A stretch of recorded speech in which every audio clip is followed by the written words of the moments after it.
हलानी मां ख़बर ॾींदा हलो त हलानी थाणे अॻियां नज़ीर और मोबाइल शॉप बंद करे मोटरसाइकिल ते पंहिंजे घर वञी रहियो हो त टिन फौरन हलानी थाणे अॻियां फुर करण जी कोशिश कई त मज़ामत करण ते फौरन पिस्टल जा बट हणी नज़ीर ओड खे ज़ख्मी करे विधो। ज़ख्मी जी दाऊं करण ते हलानी थाणे ड्यूटी कंदड़ पुलिस एहलकार मौके ते पहुची फुर कंदड़ टिन फौरन सां मुक़ाबलो थी पियो। पुलिस जी जवाबी फायरिंग में 2 फौरू मौके ते मारिजी विया जॾहिं त हिकु फौरू फरार थी वियो जॾहिं त हिकु पुलिस एहलकार अब्दुल जब्बार सुमरो ज़ख्मी थी पियो। पुलिस हथियार बंदन जा लाश खणाए हलानी रूरल अस्पताल पहुचाया ऐं ज़ख्मी सिपाही जब्बार ऐं नज़ीर ओड खे अस्पताल पहुचायो। अस्पताल में फौरन जे खीसे मां क़ौमी शनाख्ती कार्ड निकितो जंहिं में रहीम खान वल्द सोजल खान ज़िले कंबर शिदातकोट जे नाले सां सुञाणप थी जॾहिं त ॿिए फौरू जो सुञाणप मोहम्मद सलीम ज़िले लाड़काने तौर थी सघी आहे जॾहिं त हिकु फौरू मौके तां फरार थी वियो जॾहिं त हथियार बंदन हथां पिस्टल मिलिया आहिनि। SHO मीर इमदाद Ali Talpur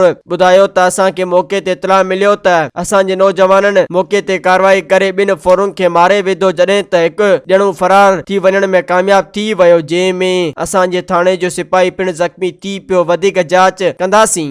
Soomro 3D wallpaper and PVC panel shop दे रहा है सबसे अच्छी सर्विस, बेहतरीन क्वालिटी के आला मयार वॉलपेपर और सीलिंग खूबसूरत डिजाइन और कलर्स में दस्तयाब है। हर किस्म के PVC वॉलपेपर्स और सीलिंग लगवाने के लिए हमसे राब्ता करें।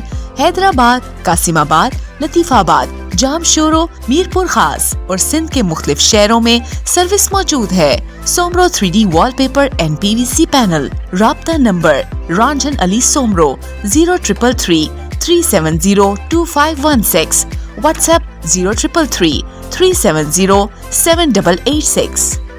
मज़ीद ख़बरनि ऐं तफ़सीलात लाइ विज़िट कयो असांजी वेबसाइट www.awamiNewsHD.com ऐं ॾिसंदा रहो अवामी न्यूज़ HD।